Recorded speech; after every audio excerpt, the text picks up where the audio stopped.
Is One Piece a better hold than Pokemon? And in my opinion, it's not even close. The answer is yes. And I'm going to detail my thoughts as to why. But before I get into that, I want to just discuss sort of, how I got here, why I'm on YouTube, why you should even listen to me in the first place. If you don't know me, my name is Eric Osberg, and I'm a baseball player. And I have zero experience with TCGs. But what I do have a lot of experience with is markets, and I have a lot of experience in the collecting space. I've been sort of a lifelong collector. I've collected a lot of different things since I was a child, starting with baseball cards, saving up, your allowance to go to Target every few weeks and grab a box, sort of fostering my love for the game as a kid, trading, going to local shops, experiencing that sort of like nostalgic joy, collecting things like hats, and then, getting drafted by the Tampa Bay Rays. First thing that I went and bought was a bunch of pair of shoes that I had always dreamed of having. And, all these things have brought me into the world of One Piece. And I love collecting, and I love the collecting space. And I have a lot of friends that collect a lot of things. I have a lot of friends that are in sort of these niche markets. My father's a financial planner, so markets have always been something that we have discussed at the dinner table growing up. My mom is an artist, so I've always sort of had an appreciation for art and looking at things from that sort of angle. And, I was sort of out of the card space since I was a kid, really. I hadn't bought a pack of cards in, 20 years, 15 years.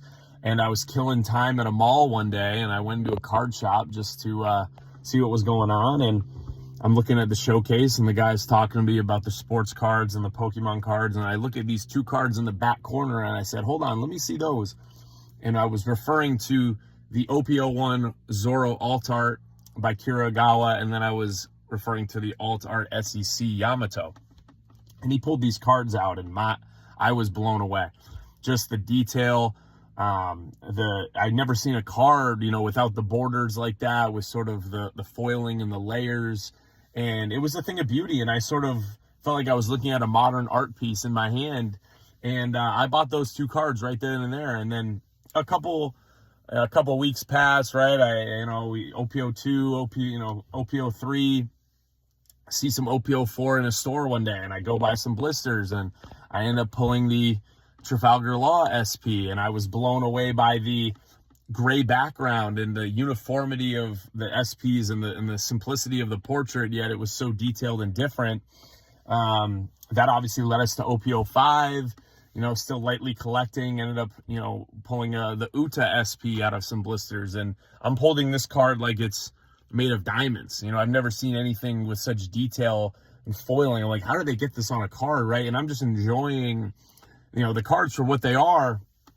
And it sort of motivated me to sort of build the sets and, display the stuff. And I was really driven by just seemed like there was just a high level of pride, by Bandai, pumping this product out. And I started to, study the market and get involved with what was going on and make some connections with some players. And as the years have passed, obviously we had the TCG, cyber sale this weekend, and, a lot of craziness has ensued, which is sort of why I'm coming out of the woodworks and sort of wanted to throw my thoughts up on a YouTube page just to discuss the market. And, when I got into cards, everybody's like, Pokemon, football cards, right? And, I was sort of watching that and watching people open stuff. And, I went to a card show, this past week, and everybody has the same Pokemon slabs.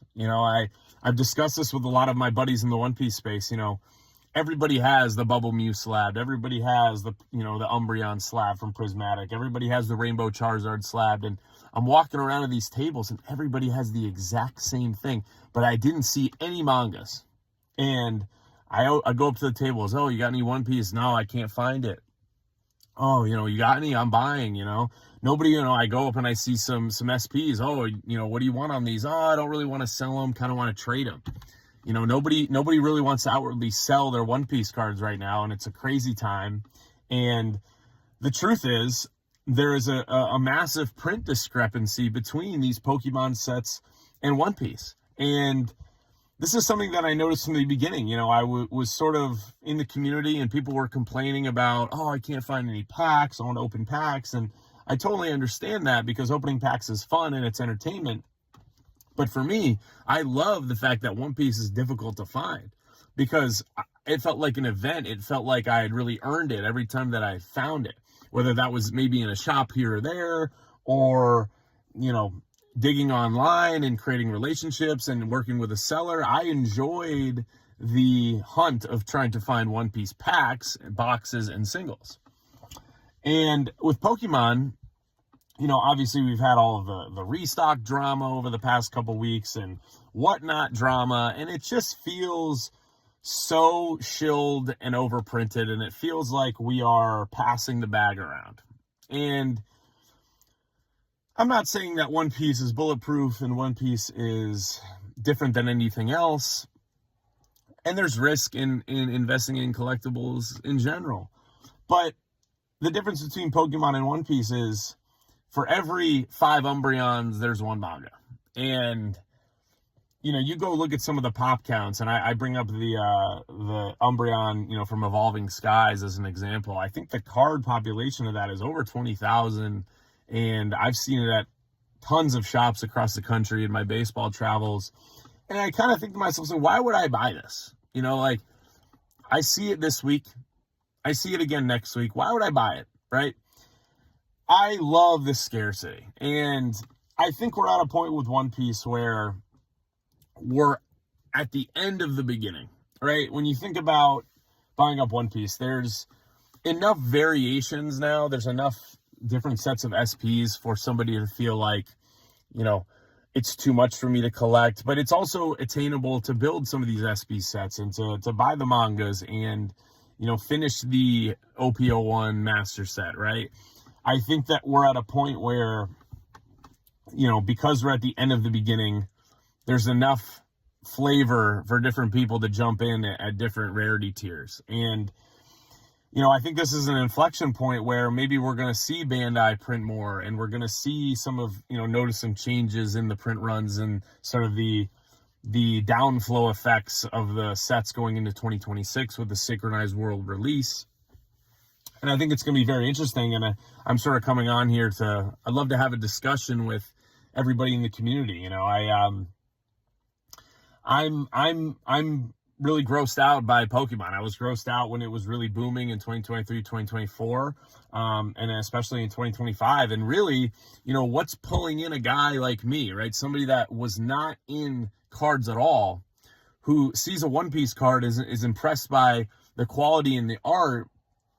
And here I am being drawn in, and now I'm jumping in, right? I've been talking to guys like Straw Hat Speculator on YouTube. That guy is sharp. Definitely go follow him. That guy knows what he's talking about, extremely sober. You know, obviously everybody's talking up, you know, about Gerald from Chasing Cardboard, another guy, you know, in sports cards, you know, a sports background, right? And he gets pulled into One Piece, right? Because he sees the scarcity, he sees the art, he sees, you know, the fact that the game is incredibly fun to play, and that, hey, you know, this IP has been around for 25 years. You know, what IP could really rival Pokemon? One Piece, right? One Piece has been around. This show has led me down so many pathways. Now I'm 600 episodes deep into the show, and I'm learning about the characters, and I'm enjoying the journey. And there's a lot more people like me than there are Pokemon heads who are, ripping these targets up at 7 a.m. trying to buy retail product. And so, you know, this is sort of just an intro video. I'm really into the market, and I'm really looking forward to discussing things, you know, hopefully over the next couple weeks. I did just get drafted into the Savannah Bananas League with the Loco Beach Coconuts. So I'll be, you'll be able to follow that journey over there on my main Instagram. And I'm hoping to throw in some One Piece thoughts as I work my way through the season and travel to different states, maybe go to some different card shops and take a look at the vibe and the energies around the country right now with One Piece. So really excited to get this going, and I'm really excited for everybody's thoughts down below.